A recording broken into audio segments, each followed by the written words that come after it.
महामोहितं पुण्यजासुवचन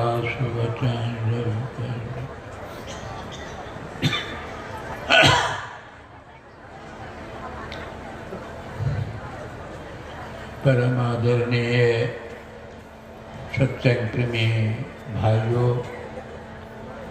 तथा धर्मशिला ये विशाल सत्संगी समाज को देखकर बड़ी खुशी हो रही है। बहुत प्रसन्न हूँ। इसे सर्वप्रथम मैं सबों को नमन करता हूँ और साथ ही साथ अनुरोध करता हूँ कुछ सर में एक बार गुरु महाराज की जय ध्वनि करें। बोलिए श्री सद्गुरु। यूँ तो समय बहुत हो गया है और बहुत से सारे हमारे भाई सबसे बहुत इस विषय पर सुने हैं, बहुत देर से सुन रहे हैं। अब तो इन्हीं लोगों के कंधे पर भार आने वाला है। मैं तो देख रहा हूँ, आप लोग देख ही रहे हैं, जब नदी समुद्र में मिलने के लिए जाती है तो मिलने के समय नदी की धारा तीव्र हो जाती है। नदी की धारा तीव्र हो जाती है। उसी तरह जीव जब प्रभु से मिलने का जाता है तो वो उस समय ज़्यादा उतावला मिल जाती है। जा कर के जीव जो है प्रभु से, यही तो जो के संबंध में आप सुन रहे थे। ये लोग जितने अभी जो आप जिनका प्रवचन अभी सुने, ऐसे सन्यासी का आप भले सोचते होंगे सन्यासी कहाँ है। अरे जो ऊपर से लाल होता है तो उसको सिर्फ सन्यासी नहीं, भीतर और बाहर दोनों लाल होता है।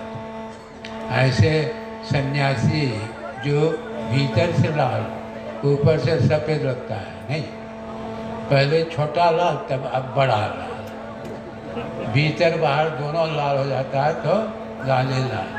लाली लाली देखन मैं गई, मैं भी हो गई लाल। हमारे जितने दिखते हैं इस मंच पर बहुत ऐसे हमारे संगी साथी, हमारा सत्यानंद जी महाराज बहुत दिन से, रामलाल ब्रह्मचारी जी तक जितने आप देख रहे हैं, सबसे मेरा प्रेम स्नेह रहा है। अब ये इन्हीं के कंधे पर लो, ये इतना बड़ा जन समूह संगमत की धारा को विकराल प्रभावित रखने के लिए अब इन्हीं लोगों को बहुत समर्थमान होना पड़ेगा, समर्थमान होना पड़ेगा। ये धारा तो मैं सभी जानते हैं, ये संतों की धारा, संगमत की धारा, ये समुद्र मत कहा करूँगा, समुद्र मत। यह धारा कभी सूखने वाली नहीं है। जो समुद्र में मिल गई वो धारा सूखती नहीं है। बहुत से आप देखिए नदियाँ जो है जाकर के समुद्र में मिल जाती तो वह समुद्र नहीं रहती, फिर समुद्र जब मिल जाती है तो नदियाँ धारा जो है खत्म, मिल गई समुद्र। लेकिन सारण नदी है जो समुद्र से अलग हुआ है, सारण, उसका तो हाल देखते करते हैं, वो सूख जाती है, खत्म हो जाती है, अस्तित्व मिल जाती है। इसी तरह ये समुद्रवत कभी सूखने वाला नहीं है। अनादिकाल से आप देखिए, वेद भी संतों की वाणी है, अनादिकाल से धारा चली आ रही। यह ऐसा ही ज्ञान है, ऐसा ही ज्ञान है। जब लोग सुनते हैं तब महसूस करते हैं कि असल में यही है क्या। जब पूज्य बाबा के साथ मैंने भारत देश के भ्रमण में हम लोग निकले तो गुरु महाराज से मैंने निवेदन किया कि जो हम लोग चाहते हैं भ्रमण मंडली निकालने के लिए सारे देश में। थोड़ी देर के गुरु महाराज चुप हो गए, कहते हैं ठीक है, जाना चाहते तो जाओ, लेकिन अपने खर्च से जाना, ताकि अपने खर्च से जाना। तो फिर थोड़ी देर के बाद कहते हैं कि यदि लोग दे देंगे अपने से तो ले लीजिएगा, जगह देते रहे उस भ्रमण में के कर्म में बम्बई जाने का मौका मिला। बम्बई में एक ऐसी जगह सत्संग का आयोजन था जहाँ की गौ कसी होती थी, गौ मंडी जगह का नाम। उसी जगह विशाल शिव मंदिर, एक खड़े श्री बाबा हमारे थे, वही आयोजन किए थे, खड़े रहते थे। तो हम लोगों को बसा दिए थे 2 मंजिला, नीचे गाय का टैंक जो है मांस काट काट के बिक्री हो रहा था। तो हम लोगों को लगा कि यहाँ कैसे हम रहेंगे। हम लोग बाबा से निवेदन किए कि हजूर यहाँ तो रहना मुश्किल है, तो क्या करोगे? कहा कि एक साथी मेरा है जो कुप्पा घाट में पढ़ता था, वो साथी बम्बई में है, उसको मैं फ़ोन करता हूँ। फ़ोन जब किए तो कहा महाराज आप आइए, आपका स्वागत। तो बिरला फैक्ट्री बहुत बम्बई में बहुत बड़ी, उसी में डॉक्टर, तो वही वहाँ जो है व्यवस्था किए जाने, वहाँ व्यवस्था किए। 3 दिन तक कार्यक्रम चला। कार्यक्रम समाप्त होने के बाद वहाँ सर्वसाधारण को अलाउ नहीं किया, तो वो फैक्ट्री के अंदर ही लगभग 400-500 जो है फैक्ट्री के बड़े बड़े ऑफिसर, डायरेक्टर रैंक का, मैनेजर रैंक का, जितने सब उस सत्संग में भाग लिए। सत्संग समाप्त होने के बाद वो लोग कहते क्या है कि महाराज ऐसा सत्संग तो बम्बई में कभी होवे नहीं किया था, कभी नहीं हुआ था। लोग आते थे, कथा उठा करते थे, और कथा में यही उसका सार था कि आपके पॉकेट से पैसा कैसे हमारे पॉकेट में आ गया। खाली दान करो दान करो दान करो, ज्ञान ध्यान की बात नहीं होती। आप लोगों तो खाली ज्ञाने की बात। एक डायरेक्टर था, वो 1 पैसा भी किसी को दान नहीं किया। तो हम लोगों को बाबा को 500 रुपया, 500 रुपया, तो लोग कहने लगे कि ये 1 पैसा कभी दान नहीं किया था, ये कैसे हो गया? इतना कहा कि आप लोग हर साल आइए, यहाँ हमारी गाड़ी रहेगी, आप लोगों के रहने की व्यवस्था, सारी व्यवस्था। वो हम तो फिर तो दोबारा जो है बहुत दिन के बाद मौका लगा। मेरा कहने का मतलब ये ज्ञान जो है जहाँ भी आप जाइए, सब जगह जो है कार्य, सब महसूस करना, सब तो यही है। अरे भगवान कृष्ण ने भी कहा कि ज्ञान यदि प्राप्त कर लोगे तो शांति मिल जाएगी। ज्ञान लब्धम परम शांति, ज्ञान प्राप्त करने से शांति मिल जाए। बड़े बहुत से डॉक्टर, प्रोफेसर, इंजीनियर सब हैं कि नहीं, बहुत ज्ञान हासिल किया है, PhD डिलीट किया, डिग्री लेकर के बैठे हुए हैं, शांति मिल गई, शांति मिल गई। आप देखिए उस ज्ञान के बाद तो भौतिक ज्ञान है, संसार का ज्ञान, पेट भरने का ज्ञान है। उस ज्ञान से संसार के थोड़ा लाभ सुविधा, लेकिन इस ज्ञान से शांति नहीं मिलती। भगवान कृष्ण ने जब कहा कि ज्ञान से शांति मिलती, अर्जुन पूछ बैठते हैं कि वह कौन सा ज्ञान है जिस ज्ञान से शांति मिलती है? वह है क्षेत्र और क्षेत्रज्ञ का ज्ञान, क्षेत्र और क्षेत्रज्ञ का ज्ञान। इस देह को धनंजय क्षेत्र कहते हैं, जान लो, जानता इसको, क्षेत्रज्ञ उसको मान लो। क्षेत्रज्ञ क्षेत्रों में जानो, यही मेरा ज्ञान है। आप देखिए भगवान कर रहे हैं, शरीर क्षेत्र, शरीर में रहने वाली आत्मा क्षेत्रज्ञ, दोनों का गठबंधन हो गया, मिलाप हो गया, इसीलिए हम आपको दुख सुख होते रहता है।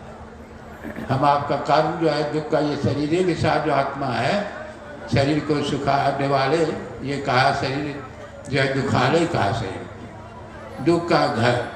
इसे कबीर साहब ने कहा कि तंदर सुखिया कोई नहीं देखा, कोई नहीं, एक दो की बात क्या, कोई नहीं। कहते कहते यहाँ तक कह दिए कबीर साहब कि सांच कहूँ तो कोई न माने, झूठा कहा न जाई हो, ब्रह्मा विष्णु महेश दुखिया, जिन यह रात चलाई हो, ब्रह्मा विष्णु महेश यह सब भी दुखिया।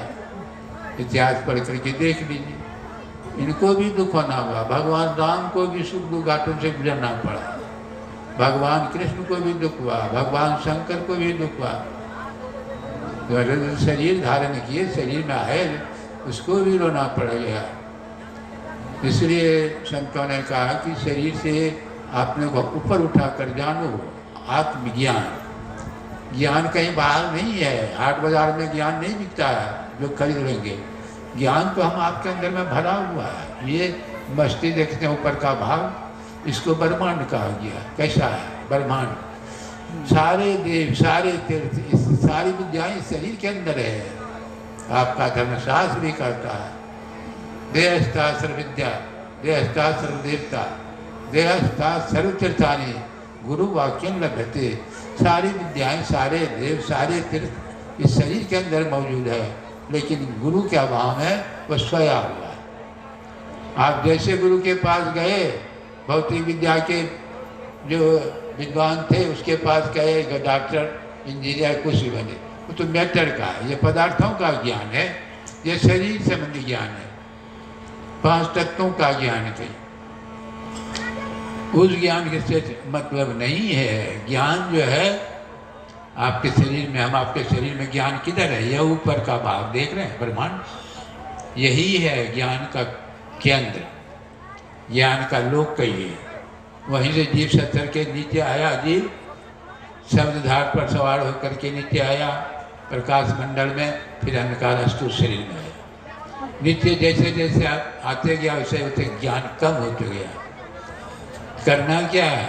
करना इतने है कि जहाँ हम बैठे हैं अस्तु शरीर में, वहीं से आपको चलना है। और जीव हमेशा चलता है, जागृत से स्वप्न में, स्वप्न से सुषुप्ति में। कैसे? ये के जगह 3 अवस्थाएं होती? नहीं, 3 अवस्था तजो भजो भगवान। 3 अवस्थाएं एक साथ नहीं होती है, एक जगह नहीं होती है। आँख में है तो आप संसार को देख रहे हैं, संसार का ज्ञान का। जब वो जीव ससर करके कंठ में आ जाता है तो स्वप्न की अवस्था, स्वप्न हो विकार रंग नागपति हो, जागे लाभ न हानि का चुक्ति में परपंथी। फिर नीचे तो अंधकार, अज्ञान की अवस्था। ऊपर चलना, चलने के लिए जैसे आप बैठे हैं, आपको जाना है, उठना है, तो क्या करेंगे? आपको खड़ा होना पड़ेगा। तो खड़ा होंगे तो आप चल देंगे। तो खड़ा जहाँ जीव बैठा है ना, उसी जगह से खड़ा होना पड़ेगा। समेटिए अपने को, समेटिए, उस जगह खड़ा होइए। अंधकार में बैठा हुआ है, नेत्रस्थम जागृतम। अंधकार में जीव में, अंधकार दोनों आँखों का जो केंद्र है उसी जगह जीव बैठा है, उसी जगह खड़ा होना है। खड़ा होने के लिए सिमटाव का साधन करना पड़ता, सिमटना पड़ता। पूजा कोटि समम स्त्रोत्रम, अष्टोत्तर कोटि समो जाप कोटि समो ध्यानम, ध्यान कोटि समोल। आप धीरे धीरे समेटिए, क्रिया है समेटने की। ऐसे ये अनावश्यक नहीं है। मूर्ति पूजा जो करते हैं, गुरु महाराज ने ऐसा कहा, मूर्ति की कोई जरूरत नहीं, हम अष्टोत्तर ध्यान करते हैं कि नहीं? भव्य तो मूर्ति है। नहीं, जब तक स्थूल नहीं करेंगे तो शुद्ध कर ही नहीं सकते। बच्चे जाते हैं स्कूल में, पहले मोटे अक्षर लिखते तब बारीक अक्षर लिखते हैं। इसी तरह जैसे चलने के लिए पैर और जीवित रहने के लिए गर्दन चाहिए, उसी तरह ज्ञान प्राप्त करने के लिए ये पैर क्या है? योग है, और नेत्र क्या है? वो ज्ञान है। तो आप जैसे चलेंगे ऊपर, चलते चलते, दोनों जरूरी है। चलते चलते वहाँ जब पहुँचेंगे केंद्र में, वो ज्ञान का केंद्र है। और उस ज्ञान के केंद्र में जब जीव चला जाता है, वह उसी तरह वो सारी शक्ति जो ब्रह्म में है, परमात्मा में है, इसके अंदर। संत को इसीलिए कहा कि संत भगवान में अंतर नहीं होता, एक ही केंद्र में। भगवान भी पहुंच गए, शंकर भगवान ध्यान करते करते वहाँ पहुंच गए तो भगवान हो गए। भगवान राम पहुंच गए वहाँ तो भगवान हो गए। आप देखिए उसके जेब में पढ़कर, गुरुकुल किस लिए गए थे? जब सर्वज्ञ थे तो गुरु कहीं किस लिए गए? तो कहने का मतलब है कि वो क्रिया जो है थोड़ा थोड़ा करते करते कभी न कभी वो ज्ञान हासिल करेंगे। उसी ज्ञान में शांति मिलती है, और दूसरा कोई ज्ञान नहीं है। विशेष समय मैं नहीं कहूँगा, मैं अभी इतना ही कह करके अपने वाणी को विराम दे रहा हूँ। बोलिए श्री सद्गुरु।